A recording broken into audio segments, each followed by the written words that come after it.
তাহলে আল্লাহ আপনার দোয়া কবুল করে নিবে। দোয়ার বদৌলতে এই জমিনে আসমান থেকে রহমতের বৃষ্টি অবতীর্ণ করবে।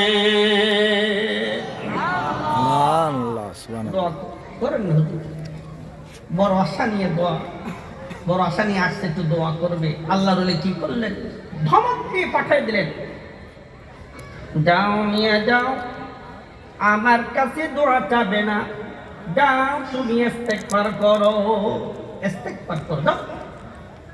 মনটা খারাপ, মন ভেঙে গেছে, তার চলে গেছে। এবার আরেক লোক আসলো যে তার অভাব ছাড়ে না, পান্তা জুটে লবণ শেষ, লবণ জুটে পান্তা শেষ। আল্লাহর ওলির কাছে আসিয়া দোয়া করার জন্য দরখাস্ত করলেন। আল্লাহর ওলি,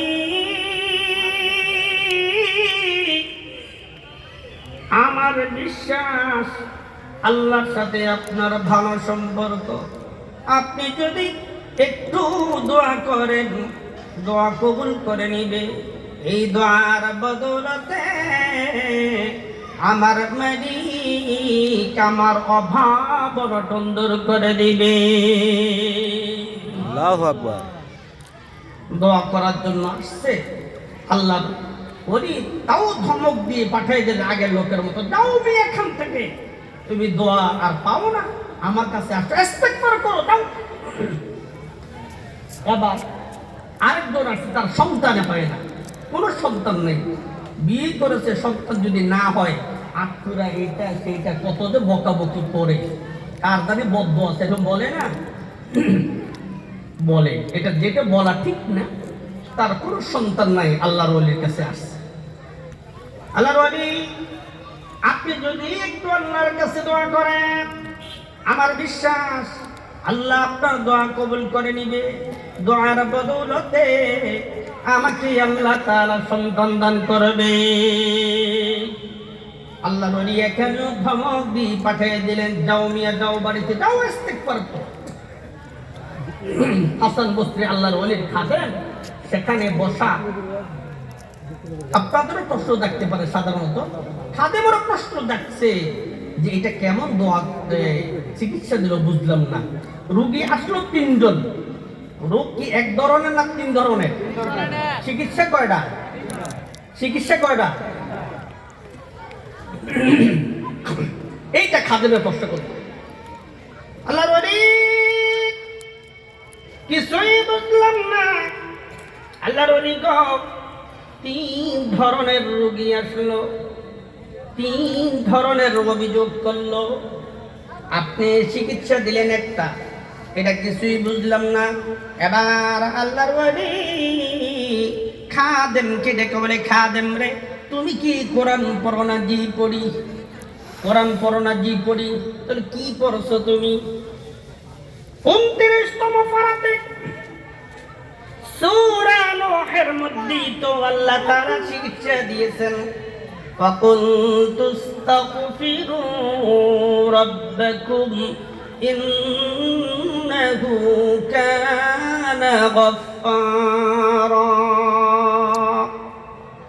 আমি আল্লাহ আমার গুনাহগার বান্দাদেরকে বলে দিয়েছি, আমার অভাবী বান্দাদেরকে বলে দিয়েছি, আমার যাদের সন্তান হয় না তাদেরকে বলে দিয়েছি, যারা পেরেশানির মধ্যে আছে আমি তাদেরকে বলে দিয়েছি, যারা মামলা হামলায় আছে আমি তাদেরকে বলে দিয়েছি, যাবতীয় সমস্যায় যারা আছে তাদেরকে আমি বলে দিয়েছি, ইস্তাগফিরু রাব্বাকুম। আমার বান্দারা, আমার বান্দিরা, তোরা দেরি করিস না, দেরি করিস না।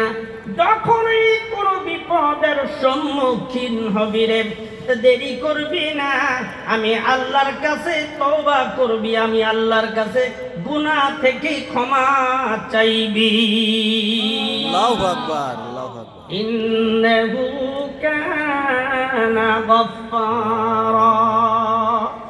দুনিয়াতে মানুষের কাছে অন্যায় করার ইন্নাহু পর কানা গফফারা। একবার মাপ দে, দুইবার মাপ দে, তিনবার ক্ষমা করে এরপরে আর ক্ষমা করতে চাই না।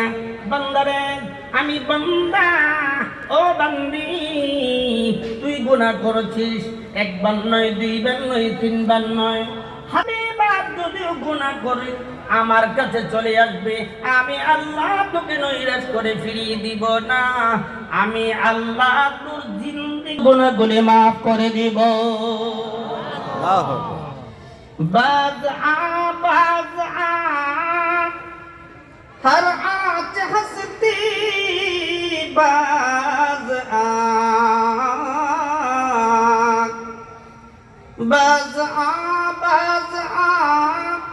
हर आँच हंसती बाज़ आ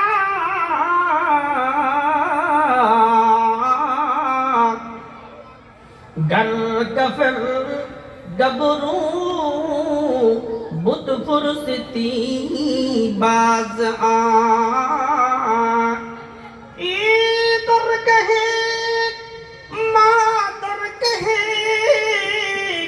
ना उम्मीद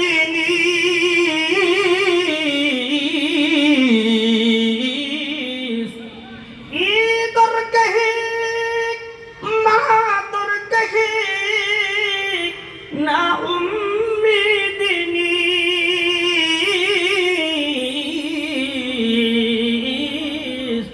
सद बार अगर तौबा शकस्ती बाज आ कभी बोले आय আল্লাহর বান্দা বান্দিরা, গুনাহ করেছো, গুনার সাগরে হাবুডুবু খাচ্ছ রে, তোমার গুনার কোনো সীমা নাই। নৈরাশ হইও না, নৈরাশ হইও না। একবার তওবা করেছো আর গুনাহ করবে না, তারপরে তওবা ভেঙে ফেলেছো, আবারও তওবা করেছো, ওয়াদা করেছো, ওয়াদা ভেঙে ফেলেছো, আবারও শয়তানে ঢুকাই পড়িয়া কোটি কোটি বার করো না কেন, তারপর আল্লাহর দরবারে চলে আসো। আল্লাহ দরবারে আসিয়া বান্দা তুমি যদি মাপ চাও, আল্লাহ তাআলা সাগরে রহমতের সাগরে জোশ ওঠার সঙ্গে সঙ্গে আল্লাহ তোমার যাবতীয় গুনাহগুলি মাফ করে মাসুম বানিয়ে দিবে। সমস্ত ইবাদত, সমস্ত বিপদ আপদ থেকে বাঁচার উপায় কয়টা? কয়টা? তো চিকিৎসা কোথায় হুজুর পাইলে? আল্লাহর ওলিকে মনে আসেনি? সূরা নূহের মধ্যে ইউরসিলিস সামাআ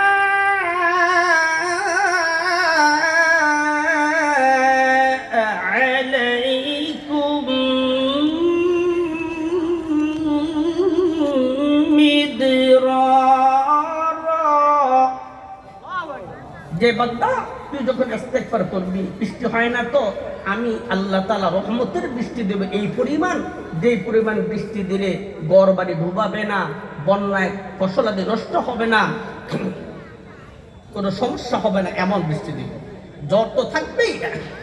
ও বান্দা, আরেকজন যে বলছে যে আমার তো অভাব যায় না, এখন একটু দোয়া করেন, সেটা চিকিৎসাও করার আছে।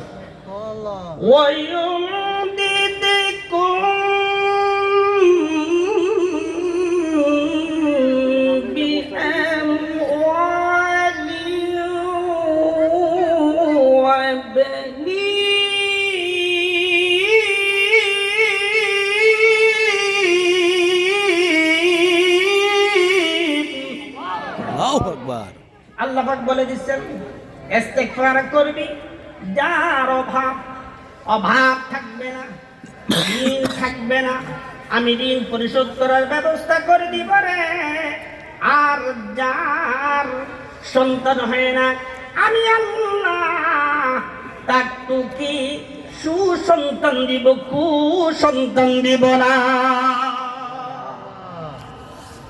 অভাব গেছেনি না রয়েছে? তাহলে সমস্ত বিপদ একটাই শিখলাম, সমস্ত বিপদ আপদ থেকে বাঁচার উপায় একটাই, সেটা কি? সকালে বলি জোরে, কি সেটা? কি ইস্তেগফার। আর জোরে বলি কি? ইস্তেগফার। আমার বাবা বিভিন্ন ইস্তিগফার আছে হাদিস শরীফে। ইস্তিগফার জগতের সম্রাট, সাইয়্যিদুল ইস্তিগফার যাকে বলে, সাইয়্যিদুল ইস্তিগফার। কোন ব্যক্তি যদি মাগরিবের পরে সন্ধ্যার দিকে যদি একটি বিশ্বাস নিয়ে যদি কেউ পড়ে, নবী বলেন ওই পাঠা সন্ধ্যার পরে যদি পড়ে, সুবহে সাদেক হওয়ার পূর্ব মুহূর্ত পর্যন্ত রাতের যে কোটি অংশে যদি মৃত্যুবরণ করে, মৃত্যুবরণ করবে, ডাইরেক্ট আল্লাহর জান্নাতে চলে যাবে। হাদিসটা হযরতে শাদ্দাদ ইবনে আউস রাদিয়াল্লাহু তাআলা আনহু থেকে বলেন, তিনি বলেন قال رسول الله صلى الله عليه وسلم سيد الاستغفار أن تقول اللهم أنت ربي لا إله إلا أنت خلقتني وأنا عبدك وأنا على عهدك ووعدك ما استطعت أعوذ بك من شر ما صنعت أبوء لك بنعمتك علي وأبوء بذنبي فاغفر لي فإنه لا يغفر الذنوب إلا أنت فمن قالها من النهار। যদি নবী বলেন এই সাইয়্যিদুল ইস্তিগফার আমার পুরো উম্মত দিনের বেলা যদি সকালে পড়ে, দিনে সকাল বেলায় পড়ে, মুকিনান বিহা ইয়াকিন ও বিশ্বাস নিয়ে, ফামাতা মিন ইয়াউমিহি ক্বাবলা আন ইউমসিয়া, ওই দিন অস্ত সূর্য ডোবার আগে আগে দিনের যে কোনো অংশ যদি মারা যায়, ওই ইস্তিগফার সাইয়্যিদুল ইস্তিগফারের পাঠক মৃত্যুবরণ করবে আল্লাহর জান্নাতি হইয়া। এরপরে অংশে আছে ওয়ামান ক্বালাহা মিনাল লাইলি, যদি কোনো ব্যক্তি রাতের মধ্যে পড়ে, মুকিনান বিহা ইয়াকিন ইখলাস নিয়ে যদি পড়ে, ফামাতা মিন লাইলিহি, ওই রাতের পুরো অংশ যদি মারা যায়, ক্বাবলা আন ইউসবিহা, ফজর হওয়ার আগে আগে রাতের পুরো অংশ যদি মারা যায়, নবী বলেন ও আমার উম্মতেরা শোনো শোনো শোনো, ফাহুয়া ফামাতা ফাহুয়া মিন আহলিল জান্নাহ, ওই ব্যক্তি জান্নাতের মেহমান হইয়া মৃত্যুবরণ করবে। আরো জোরে বলি সুবহানাল্লাহ, সুবহানাল্লাহ, সুবহানাল্লাহ। এই ইস্তিগফারটা আমরা পারিনি? পারি? কারা কারা পরে একটু হাত তুলে দেখেন তো দেখি। মাশাআল্লাহ, হাত নাম। বাকি যারা পারে আমরা সকলে শিখে নিব তো ইনশাআল্লাহ। কারা কারা আছে একটু হাত তুলে দেখি। নারে তাকবীর, আল্লাহু আকবার, নারে তাকবীর, দ্বীন ইসলাম, আল্লাহু আকবার। এইগুলো একটা আমল। কয়টা আমল কথা বললাম? এবার একটা গঠন আপনাদেরকে দেখাই। একটু আপনারা যদি মেহরবানি করে আগে বসতেন, পিছনে যারা আসতেছে তারাও একটু বসার সুযোগ হয়ে যেত।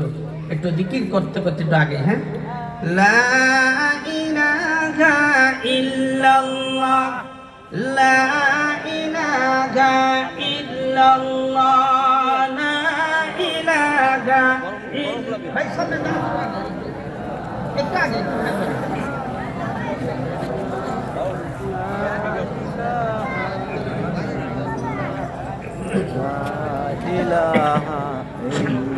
এতে মাশাআল্লাহ, জি বসে যাই, বসে যাই। এত মাশাআল্লাহ। এবার শোনেন, জিকির বন্ধ করি। এবার আপনাদের কাছে বলি, এই যে তওবা ইস্তিগফার, এই ইস্তিগফার লাভ কি জানেন? এই 3 শহীদ যদি কেউ পাঠ করে কি লাভ? লাভটা হলো সে যত বড় আসমান নিচে জমিনের উপরে যত বড় গুনাহগারই হোক না কেন, তাকে আল্লাহর সাথে সাথে মাসুম বানাইয়া, নিষ্পাপ বানাইয়া, জান্নাতের মেহমান বানাইয়া মওত দান করবে। সুবহানাল্লাহ। আরো জোরে বলেন সুবহানাল্লাহ। তিরমিজির হাদিস একটা ঘটনা বলে সংক্ষিপ্ত। আমার বাবা, তিরমিজি মধ্যে এসেছে হাদিসটা। নবীজি বলেন বনি ইসরাঈলের মধ্যে যুলকিফিল নামের একদম বড় অপরাধী ছিল। আসমানের নিচে জমিনের উপরে এত বড় অপরাধী, এত বড় গুনাহগার ওই জমানায় আরেকজন ছিল না। তার নাম হলো যুলকিফিল।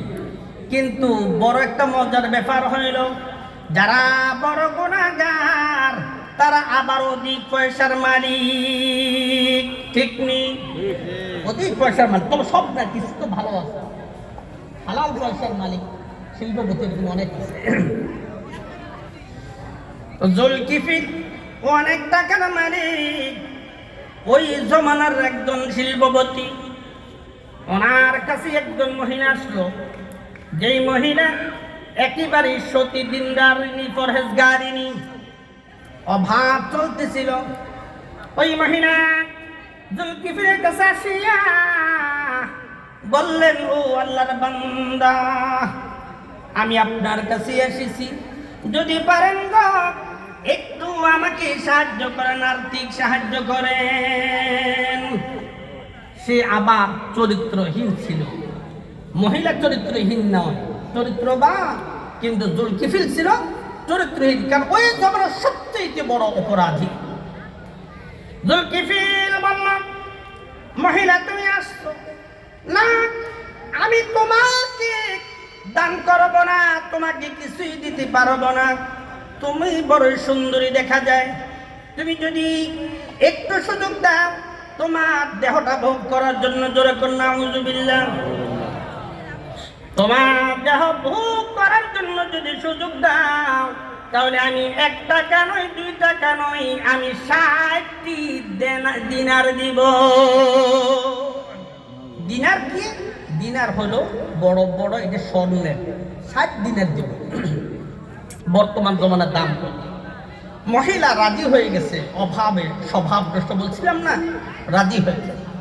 মহিলা রাজি হয়ে গেল, তার একান্ত রুমের মধ্যে রাজি হয়ে গেল। মহিলা 2 রানের মাঝখানে বসে গেল।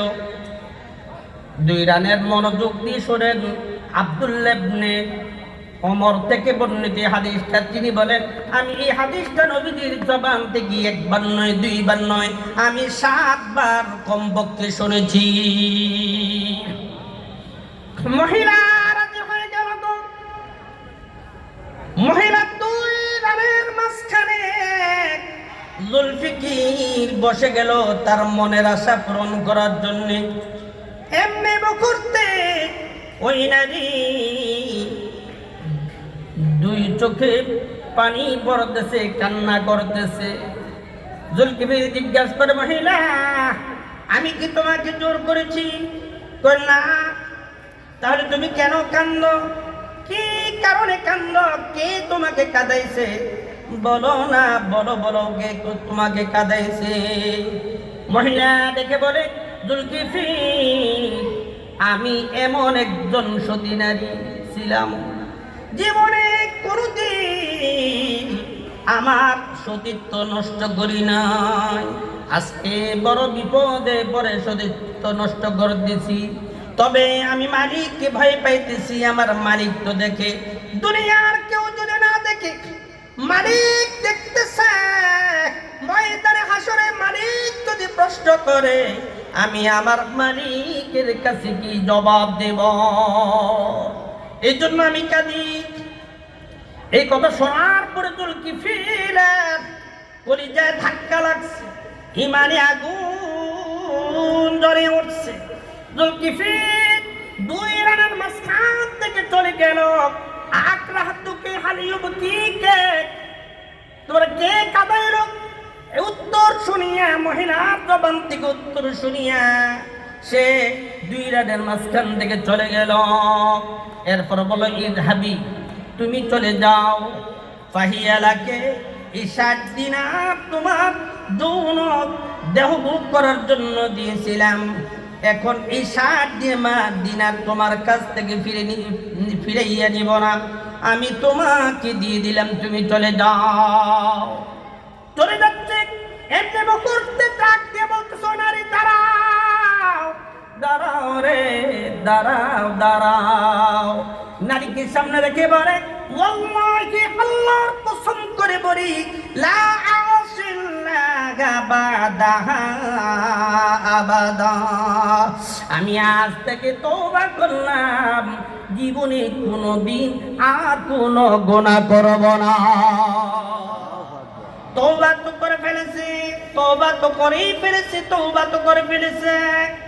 দেখেন, মনোযোগ দিয়ে শোনেন এবার কি হলো। ফামাতা মিন লাইলাতিহি, ওই রাত্রিতে আল্লাহর বান্দা যুলকিফিল দুনিয়া থেকে বিদায় নিয়ে নেয়, মৃত্যুবরণ করে। সকলে পড়ি, ইন্না লিল্লাহি ওয়া ইন্না ইলাইহি রাজিউন। দুনিয়া থেকে বিদায় নিছে, তার ঘরে সে একাই ঘুমায়, ভিতর দিয়ে দরজা নক করা।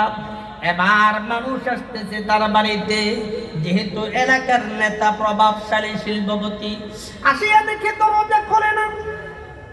আওয়াজ দিতেছে, যুলকিফিল দরজা খোলো রে, দরজা খোলো। না, কোনো শব্দ নাই, ভিতর থেকে কোনো শব্দ নাই। হঠাৎ করে লক্ষ্য করে দেখে যুলকিফিলের দরওয়াজায় বাহিরে দিয়ে লেখা আছে, ইন্নাল্লাহা ক্বাদ গফারা ফামাতা মিন লাইলাতিহি فأصبح مكتوبا على بابه إن الله قد غفر الكفلا। আরবিতে লেখা আছে, আমার বান্দারা শোনো শোনো শোনো শোনো, তোমাদের কিফিল তোমরা জানো, আসমানের নিচে জমিনের উপরে সবচেয়ে বড় অপরাধী ছিল। কালকে সে অন্যায় থেকে, অপরাধ থেকে সে ক্ষমা চেয়েছে। আমি তাকে সমস্ত গুনাহগুলো মাফ করে জান্নাতের মেহমান বানাইয়া মত দিয়ে দিছি। তাহলে তওবা করার দ্বারা মানুষ এমন হয় যে সে তার জিন্দেগির কোনো গুনাহ থাকে না। আত-তাইবু মিনাজ যামবি কামাল্লা যামবালা, যে তওবাকারী এমন মনে হয় যে জীবনে কোনো গুনাহ করে নাই। জোরে বলি সুবহানাল্লাহ। কিন্তু কথা হইল, এই তওবা করতে হলে কি করতে হবে? কয়েকটা শর্ত আছে। এর মধ্যে একটা শর্ত হলো কি জানেন? একটা শর্ত হলো যে হালাল খাবার লাগবে। কি খাবার লাগবে? হালাল খাবার। আচ্ছা, আর একটু যদি মেহরবানি করে একটু চাপ দিয়ে বসতেন তাহলে ভালো হতো। একটু জিকির করে লা ইলাহা, একটু চাপ দিয়ে বসে ভাই, একটু অন্যদের ভাইদেরকে একটু বসার সুযোগ করে দিই। লা ইলাহা,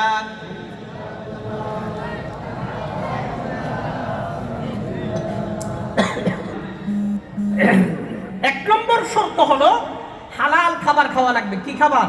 হালাল খাবার। আর যে গুনাহ করেছে জীবনে আর এই গুনাহ করবে না, এ ওয়াদা করতে হবে। লজ্জিত হয়ে আল্লাহর কাছে মাফ চাইতে হবে। কিন্তু দুঃখের বিষয়, আমি মাঝে মাঝে চিন্তা করি, আমার দেশের যে গাধারা জনগণের সম্পদ চুরি করে, কি করবে চুরি করে?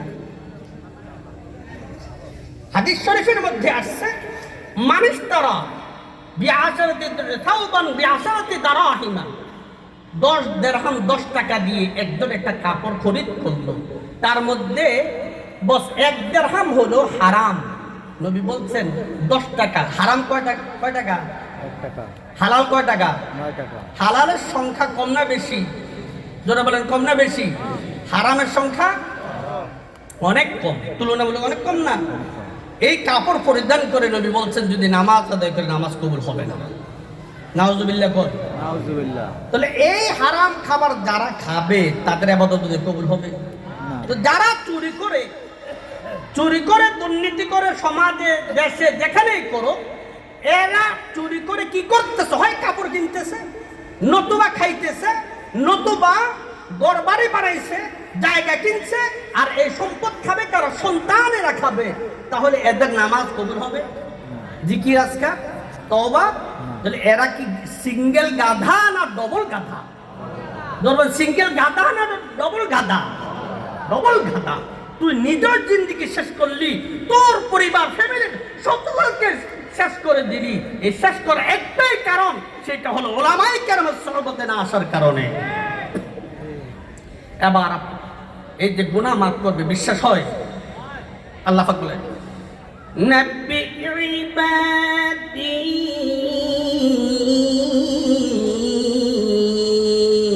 আন্নী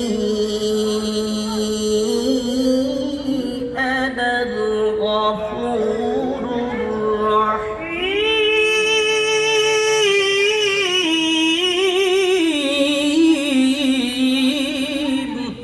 আল্লাহু আকবার।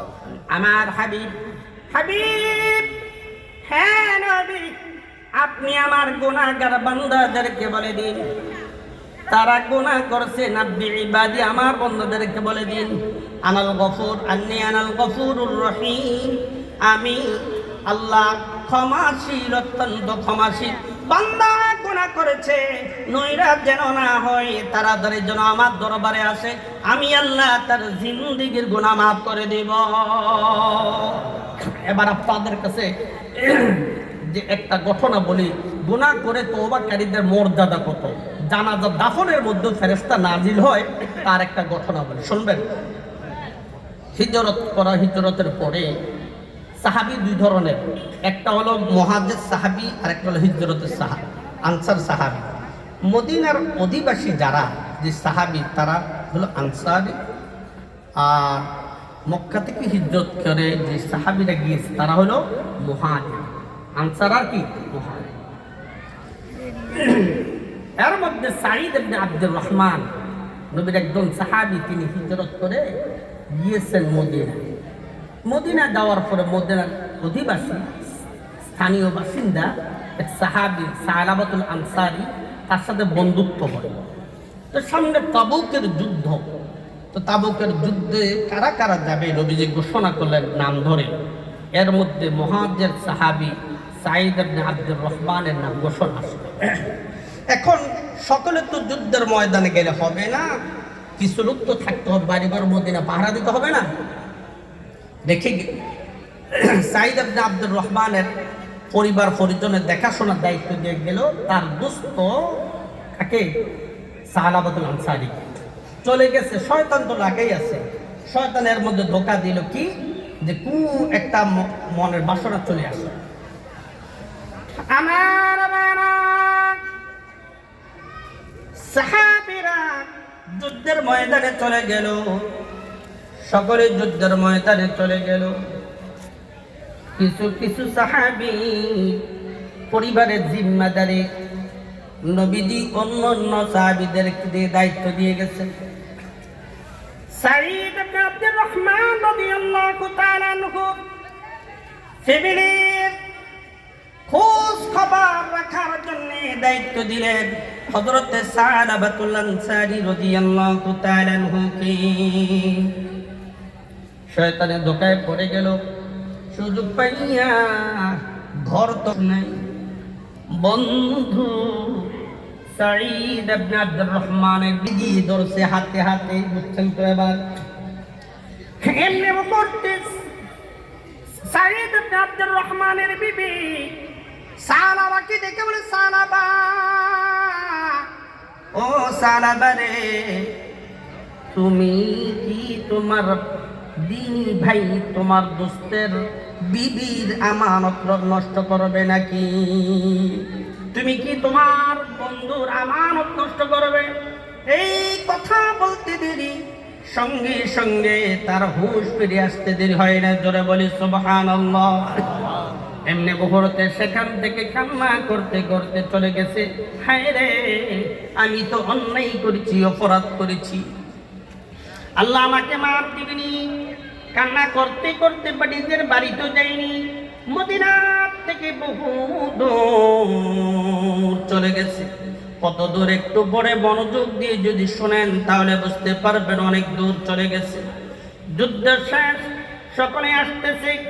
আমরা জানি যুদ্ধের ময়দান কিংবা বিদেশ থেকে যদি কেহ আসে রিসিভ করার জন্য আপনজনেরা এগিয়ে যায়। যুদ্ধের ময়দান থেকে আসছে আর তাদেরকে রিসিভ করার জন্য বন্ধু বান্ধবেরা আপনজনেরা এগিয়ে গেছে। সাইদ ইবনে আব্দুর রহমান তারও আশা ছিল আমি আসছি, আমাকে রিসিভ করার জন্য, ইস্তেকবাল করার জন্য আমার বন্ধু সালাবা আসবে। না সালাবা নাই, ডাইনে বামে চতুর্দিকে তাকায়, আমার বন্ধু আমার ইস্তেকবালে আসলো না কেন বুঝলাম না। বাড়িতে গিয়েছে, যুদ্ধের সরঞ্জামগুলো রেখে দিল, ফ্রেশ হয়ে খাবার দাবার শেষ করিয়া বিবিকে ডাক দিল, বিবি রে কি ব্যাপার, আমার বন্ধু আমাকে ইস্তেকবালের জন্য কেন যায় নাই, কেন যায় না ইস্তেকবালের জন্যই বল।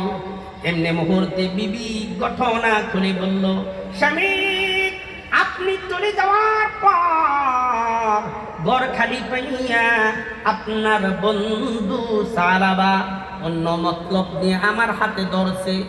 ধরার সঙ্গে সঙ্গে আমি বলেছিলাম, সালাবারে তুই কি তোর ভাই দিদি ভাইয়ের আমানত নষ্ট করবে নাকি, খেয়ানত করবি নাকি? এই কথা বলতে দেরি চোখের পানি চারিয়া চিৎকার করে করতে করতে কান্না করতে করতে আমার ঘর থেকে বের হয়ে যায়। খবর পেয়েছি তার বাড়ি তো যাই নাই, কোথায় আছি জানি না। এবার সাঈদ ইবনে আব্দুর রহমান বন্ধুর খোঁজে বের হইলেন। বের হওয়ার সময় সালাবাতুল আনসারের একমাত্র কন্যা সন্তান খামসানা রাদিয়াল্লাহু তাআলা আনহা তাকে নিয়ে তালাশ করতে বের হইলেন। তালাশ করতে করতে বহুদূর মদিনা শহরে না পাইয়া মদিনা শহর থেকে বের হয়ে মরুভূমিতে পাইলেন। ওই জায়গায় কান্না করতেছে, আল্লাহ রে তুমি কি মাফ করবে না?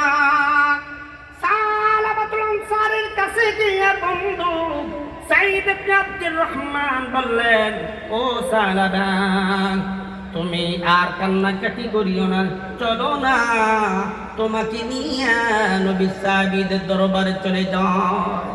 গুনাহ করেছো, অবশ্যই মাফের ব্যবস্থা আছে। সাহাবাতুল আনসারী বললেন, না আমি যাব না, আমি যাব না। যদি দিতে চাও তাহলে চোরের মতো আমাকে রশি দিয়া দুই হাত কাঁধের সাথে বাঁধিয়া টানিয়া টানিয়া নিয়ে যাবে, এই শর্তে হলে আমি রাজি আছি। এবার বন্ধু সাঈদ ইবনে আব্দুর রহমান রশি দিয়া সাহাবাকে রশি দিয়া বাঁধলেন। এবার রশির মধ্যে বাবার রশিতে মেয়ে খামসানা সাঈদ ইবনে আব্দুর রহমান টানিয়া টানিয়া ওমরের দরবারে নিয়ে গেলেন। ওমরের কাছে গেলেন, ওমরের কাছে অভিযোগ করলেন, ওমর সালাবা এই অপরাধ করেছিল, আল্লাহর কাছে দীর্ঘদিন মাফের জন্য কান্না করছে, আপনার কাছে নিয়ে আসছি। এই অন্যায় অপরাধ যে করছে, গুনাহ যে করছে, তার থেকে মাফের কোন রাস্তা আসেনি। আমরা জানি হযরতে ওমরের মেজাজ একটু কড়া। হযরত ওমর লাঠি লইলেন পিটাইবার জন্য, পিটান নাই, বের করে দিলেন তার দরবার থেকে।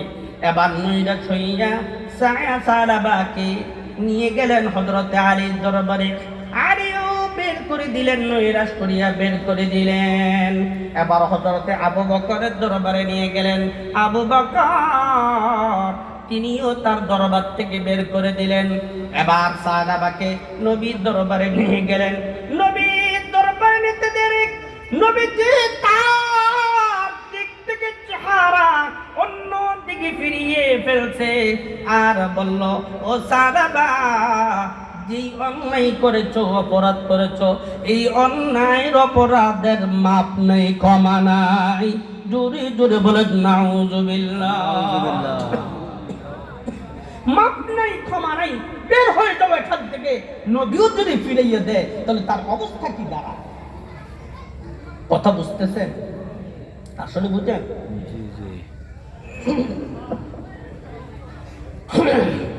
আমি বারবার পানি খেতেছি, আপনার আবার মন খারাপ করবেন না। অসুস্থ, এর মধ্যে শুকনা কাশি আসতেছে। তো ফিরাইয়া দিলেন। এবার সে যখন ফিরিয়ে দিছি, নবীও খামসানা একমাত্র কন্যা, সে নবীর মহিলা সাহাবী খামসানা বাবাকে লক্ষ্য করে বলে, বাবা ওমর তোমাকে ফিরাইয়া দিছে, আলী তোমাকে ফিরাইয়া দিছে, আবু বকর তোমাকে ফিরিয়ে দিছে, নবী পর্যন্ত তোমাকে ফিরিয়ে দিছে।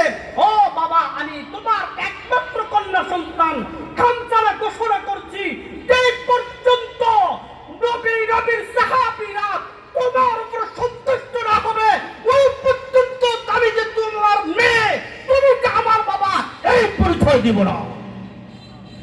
তদ্রূপ আমরা যদি আমার দেশের যারা চোর, যারা বাটপার, ডাকাত, সন্ত্রাস, দুর্নীতিবাদ, সমাজের দিনদার পরহেজগার লোক যদি এই ঘোষণা দিত, তারা যে পর্যন্ত চুরি করছে, দুর্নীতি করেছে, এই মাল ফিরাইয়া না দিবে, জনগণের মাল জনগণের কাছে ফিরাইয়া না দিবে, সেই পর্যন্ত আমরা তাদের সাথে কোনো পরিচয় দিব না, পরিচয় দিব না, পরিচয় দিব না।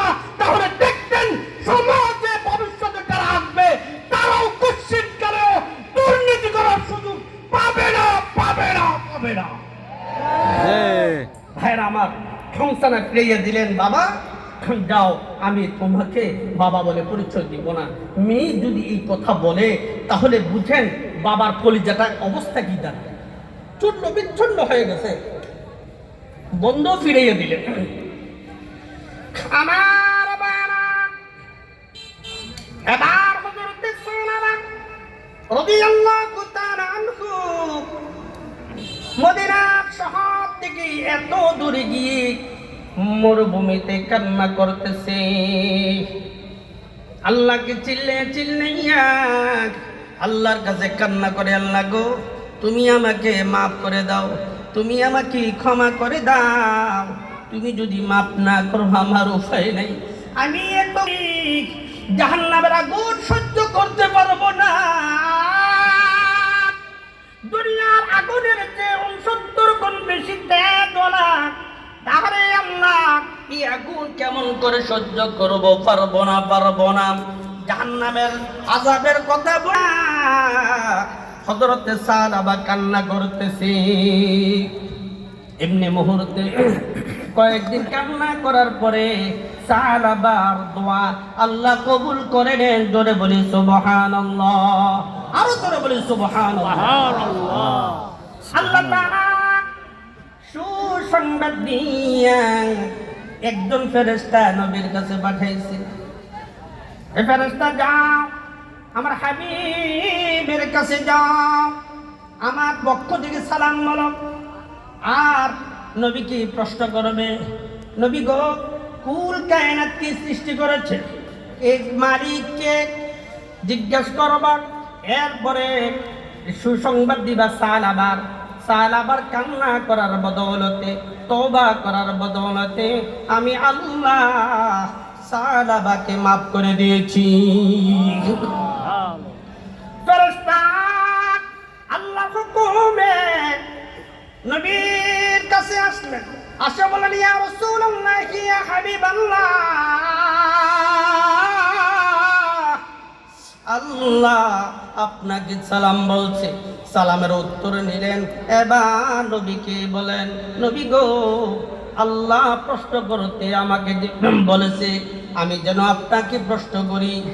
কি প্রশ্ন বলেন না? আসমান জমিন এবং তার মাঝে উপরে যা আছে, এইগুলো কে সৃষ্টি করেছে, কে এগুলির মালিক? নবী উত্তর দিলেন, ও ফেরেশতা, এগুলোর মালিক তো একমাত্র আল্লাহ। আমি আপনাদেরকে জিজ্ঞেস করে, কে মালিক? আরো জোরে বলেন, কে? আরো জোরে বলেন, কে? আল্লাহ। নবী উত্তর দিলেন, আল্লাহ। এমনি মুহূর্তে সুসংবাদ দিলেন নবী, হযরত সালামার সুসংবাদ গ্রহণ করুন। আল্লাহ তাআলা তার কান্না তওবার বদৌলতে আল্লাহ তাআলা এই সালাবার জিন্দিগির গুনাহগুলো মাফ করে মাসুম বানাইয়া দিছে। আরো জোরে বলে সুবহানাল্লাহ। এবার নবী সাহাবায়ে কেরামকে ডাক দিলেন, সাহাবীরা কই রে, ও কে পারবি আমার সাহাবাকে আনতে? নবীজি বের করে দিয়েছিল। এবার নবী বলেন, কে পারবি আমার সাহাবাকে খুঁজে আনতে?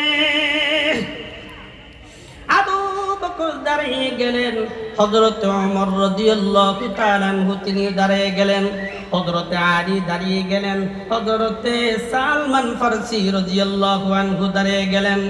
হুজুর অনুমতি যদি দেন আমরা চেষ্টা করব খুঁজে নিয়ে আসতে।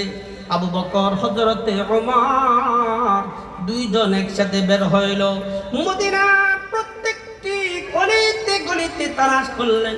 তালাশ করিয়া না পাইয়া নিরুপায় হইয়া মসজিদে নববীতে চলে আসলেন। হযরতে আলী রাদিয়াল্লাহু তাআলা আনহু সঙ্গে সাথী বানাইলেন হযরতে সালমান ফারসি রাদিয়াল্লাহু তাআলা আনহু। তারা দুইজন মিলে মদিনার শহরে না পাইয়া এবার তারা মদিনার শহর থেকে বাহির হইয়া গেলেন।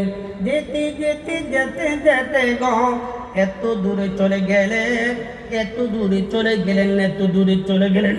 কতটুক দূর একটু বুঝবেন আপনারা। গিয়ে দেখেন কিছু মানুষ চাষাবাদ করতেছে। তাদেরকে জিজ্ঞাসা করলো, ও চাষিরা তোমরা? আমি হইলাম আলী, আমার সঙ্গে সাথে কইল সালমান ফারসি রাদিয়াল্লাহু তাআলা আনহু, সালাবার খুঁজে আসছি, তোমাদের কাছে সংবাদ আছে নি? হযরতে সালাবাতুল আনসারী চাষিরা বলে, আলী ও সালমান, সালাবাকে আমরা চিনি না, আমরা জানি না, তার কোনো সংবাদ আমাদের কাছে নেই। তবে কি হয়েছে জানি না। আলী রে, ওই যে দেখো একটা পাহাড়ের টিলা, উঁচু টিলা দেখা যায়, ওইটার উপরে একটা গাছ আছে। ওই গাছের নিচে সন্ধ্যা হইলে কে জানি একটা লোক আসিয়া সেখানে জোরে জোরে আল্লাহ আল্লাহ আল্লাহ তুমি আমাকে মাফ করে দাও এই বলে বলে চিৎকার করে করে কান্না করে। আল্লাহু আকবার। আরে এই কথা শুনে হযরত সালমান ফারসি রাদিয়াল্লাহু তাআলা আনহু কে বলেন, ভাই সালমান, এইটা সালাবা ছাড়া মনে হয় সালাবা ছাড়া অন্য কেউ হবে না। একটু অপেক্ষা করে সন্ধ্যা পর্যন্ত অপেক্ষা করলেন।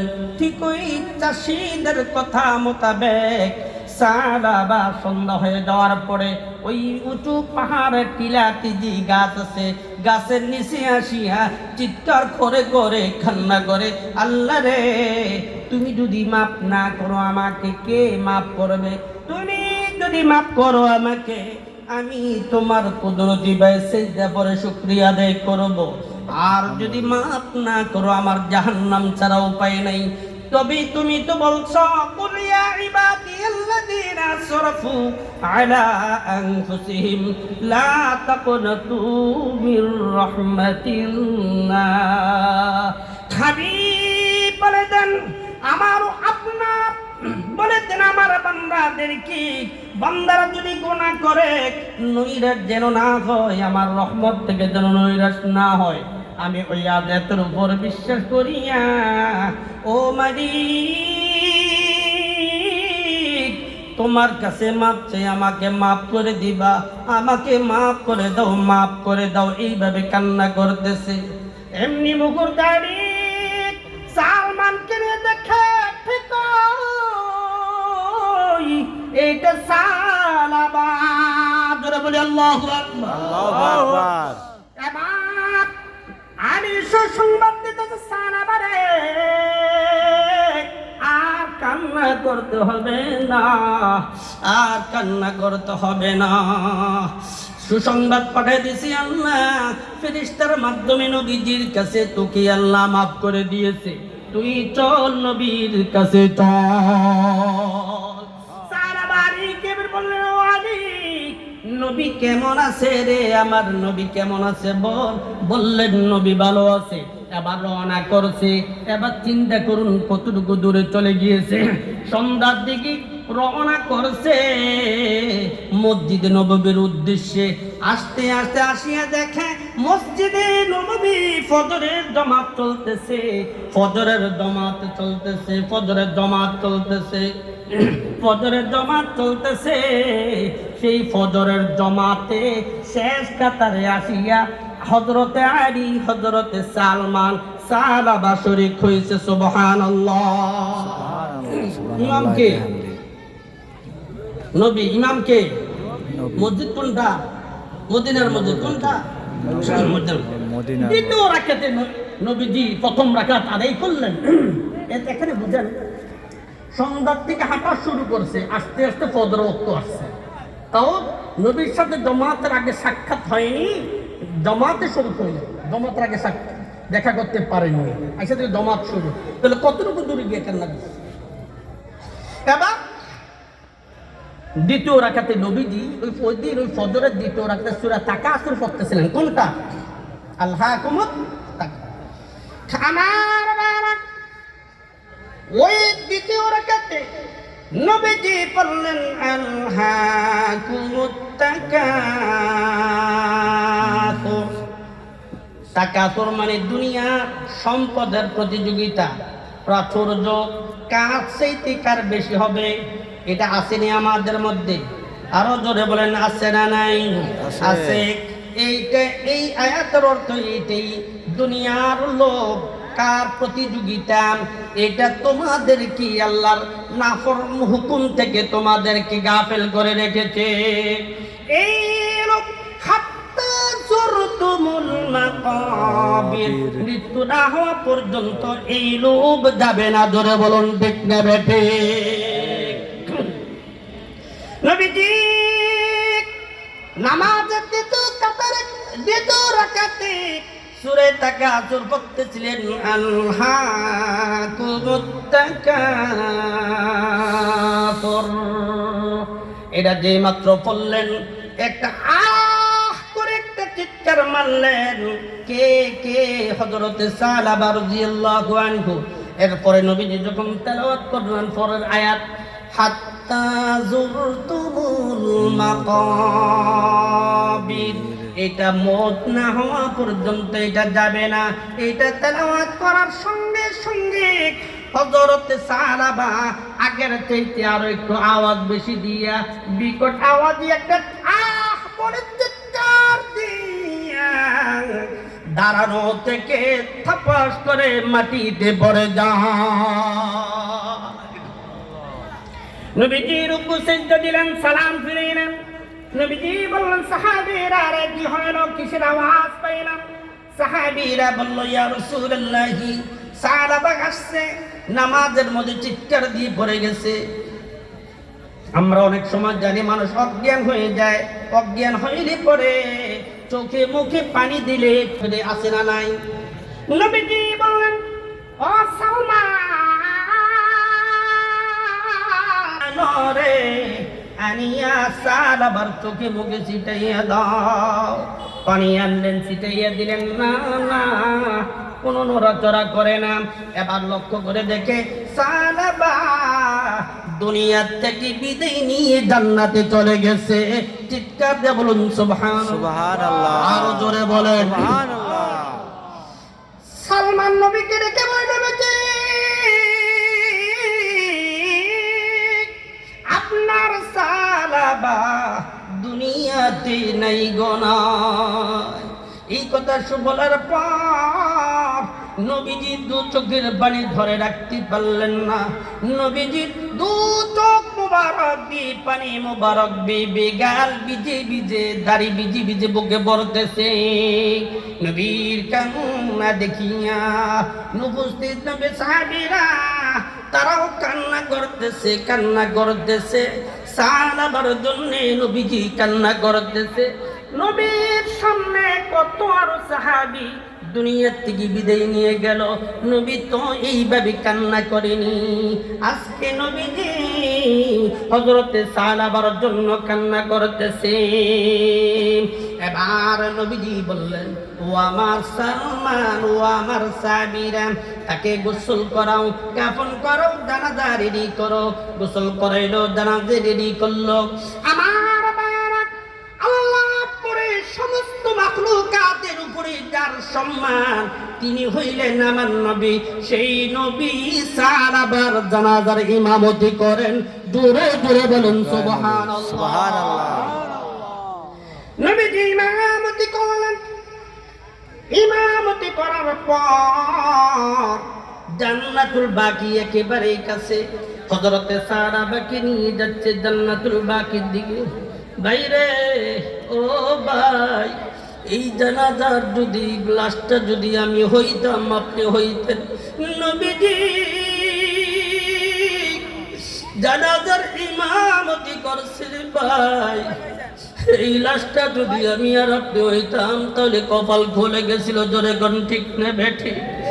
নবী কান্দে, সাহাবীরাও কান্দে। এবার সাহাবা রাদিয়াল্লাহু তাআলা আনহাকে চারজন কাদিরিয়া জান্নাতুল বাকি থেকে রওনা করছে। নবীজি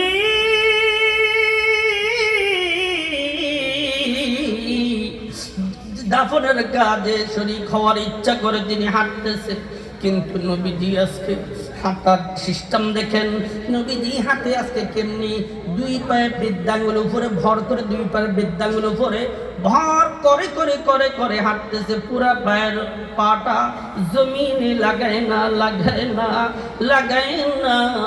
অন্য অন্য সাহাবীরা বলে, কি রে, কি রে, নবীর কত সাহাবী দুনিয়া থেকে বিদায় নিয়ে গেছে, কোনোদিন দেখে নাই নবীজি এইভাবে উকি দুই পায়ের বৃদ্ধাঙ্গুল উপরে ভর করে করে দাফনের কাজে শরীক হইতে দেখি নাই। কেন রে? আজকে নবীজি এইভাবে হাঁটতেছে, উকি মেরে যাচ্ছে, কিন্তু কেউ জিজ্ঞাসা করে নাই।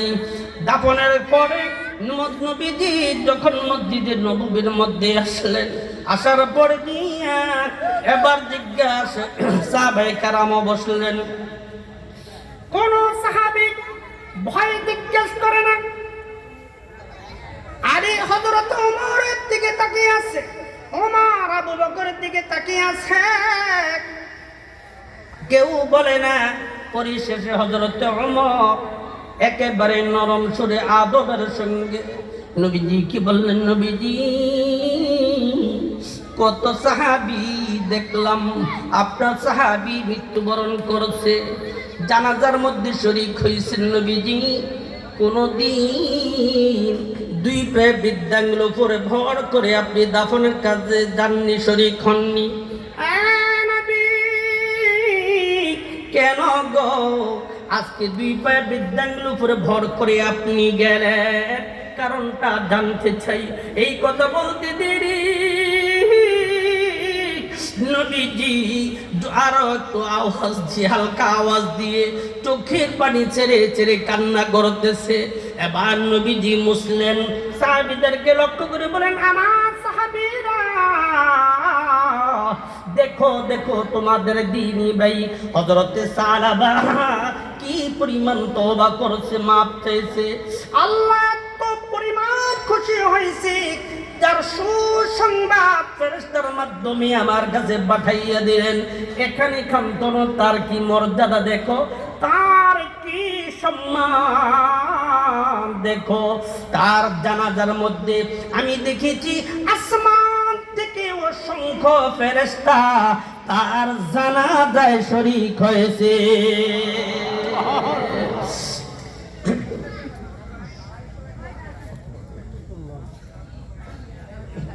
তার জানাজায় শরীক হয়ে গেছে। এক আমার সাহাবীরা শোনো শোনো, আমি দাফনের কাজে যাইব, দাফনের কাজে শরীক হইব। এমনি লক্ষ্য করে দেখি এত ফেরেশতা, আমি নবী একটু ভালো করে জমিনে পা পালাবো, পা রেখে হেঁটে হেঁটে যাব, এই জায়গাটা আমি খুঁজে পাচ্ছিলাম না। জোরে বলুন সুবহানাল্লাহ। কত দামি তওবা ইস্তিগফার, কত দামি, যাকে আবু বকর ফিরিয়ে দিছে, ওমর ফিরিয়ে দিছে, আলী ফিরিয়ে দিছে, নবী পর্যন্ত ফিরিয়ে দিছে। ফিরিয়ে দেওয়ার পরে এমন ভাবে কান্না করছে, সুসংবাদ দিল জানাজার মধ্যে একমাত্র সাহাবাত আনসারী জানাজায় এত সংখ্যক ফেরেশতা হাজির হইল, নবীজি জমিনে পা রাখার জায়গা পর্যন্ত। আস্তাগফিরুল্লাহ, আস্তাগফিরুল্লাহ। তো তওবা ইস্তিগফার করলে লাভ না লস? লাভ। জোরে বলেন লাভ না লস? আরো জোরে বলেন লাভ। जन्नत की अगर शौक हो तो याद खुदा को, जन्नत की अगर शौक हो तो याद खुदा को, दोज़ख की अगर खौफ हो तो खौफ खुदा को, दोज़ख की अगर खौफ हो तो खौफ खुदा को। যদি জান্নাত যেতে চাও, কবি বলে জান্নাত যদি যেতে চাও, জাহান্নাম থেকে যদি বাঁচতে চাও, তাহলে আল্লাহকে ভয় করতে হবে। হার হালাতে সদা সর্বদা আল্লাহকে ভয় করতে হবে, আল্লাহর হুকুম মানতে হবে। মানলেই দেখবা তুমি জাহান্নাম থেকে মুক্তি পেয়ে যাইবা আর জান্নাতের মেহমান হয়ে যাবা। পরিশেষে আরেকটু কথা বলি, সেটা হলো আজকে ইস্তিগফার কত দামি, কত দামি, কত দামি। হাদিস শরীফের মধ্যে আছে, قال رسول الله صلى الله عليه وسلم من قال حين يأوي إلى فراشه, যদি কোনো ব্যক্তি বিছানায় ঘুমাইতে যায়, যদি বিছানায় ঘুমাইতে যায়, মুনাজাতের পর ঘুমাবেন না আপনারা? যাবেন না? যদি নবী বলেন ও আমার উম্মত, কোন উম্মত যদি বিছানায় ঘুমাইতে যাও, ইয়াউবি ইলা ফিরাশিহি আস্তাগফিরুল্লাহাল্লাযী লা ইলাহা ইল্লা হুয়াল হাইয়ুল কাইয়্যুম ওয়া আতুবু ইলাইহি সালাসা মাররাত। এটা যদি তিনবার পড়ো, আস্তাগফিরুল্লাহ, সকলে পড়েন না, আস্তাগফিরুল্লাহ আস্তাগফিরুল্লাহ আল্লাযী আল্লাযী লা ইলাহা লা ইলাহা ইল্লা হুয়াল ইল্লা হুয়াল হাইয়ুল কাইয়্যুম হাইয়ুল কাইয়্যুম ওয়া আতুবু ইলাইহি। ওয়া আতুবু ইলাইহি। আস্তাগফিরুল্লাহ আল্লাযী, আলাদা করে আস্তাগফিরুল্লাহ আল্লাযী। এটা যদি কোনো ব্যক্তি পড়ে, নবী বলেন, কে বলে? নবী বলতেন, দুনিয়ার কোন মোল্লা মৌলবী বলছে, নবী বলেন কোন ব্যক্তি যদি প্রতিদিন ঘুমাইতে গিয়ে তিনবার পড়বে, লাভ কি? কুত্তাত আনহু খাতায়াহু, তার সকল গুনাহ মাফ করে দিবে। সুবহানাল্লাহ। কি পরিমাণ গুনাহ? আমাদের সন্দেহ হতে পারে কি পরিমাণ গুনাহ। আসসালামু আলাইকুম আমার কি পরিমাণ গুনাহ মনে হয় মাফ দেবে। আমি ছোট মানুষ, আপনাদের কাছে করতে বা খোদা নাশকুনা মুতাজ শাওয়াদ আস্তন জুদা আতিনা ফি দারে দুনিয়ানা হাসান আতিনা ফি দারে উকবানা হাসান আনতা শাফি আনতা কাফি ফি মুহিম্মাতিল উমুর আনতা রব্বি আনতা হাসবি আনতা লি নি'মাল ওয়াকিল রব্বি হাবলি কানতা ফাউলিন আনতা ওয়াহাবুন কারীম ফাতিনি মা ফি ضميري دلني خير الدليل وصلى الله تعالى على خير خلقه محمد وآله وأصحابه أجمعين سبحانك اللهم وبحمدك أشهد أن لا إله إلا أنت السلام ওয়ালাইকুম আসসালাম ওয়া রাহমাতুল্লাহ। সকলে বলি মারহাবা, মারহাবা আরো জোরে বলি মারহাবা। মারহাবা। আলহামদুলিল্লাহ, হযরত আমাদেরকে অনেক মূল্যবান নসিহত শোনালেন। আল্লাহ রাব্বুল আলামিন উদীয়মান তরুণ বক্তা সুমধুর কণ্ঠস্বর রহমান ফরাজি সাহেব ঢাকা, জনাব হযরত রহমান ফরাজি সাহেব ঢাকা, আমি হযরতের জবান থেকে মূল্যবান নসিহত কমিটির পক্ষ থেকে সবিনয় অনুরোধ জানাচ্ছি।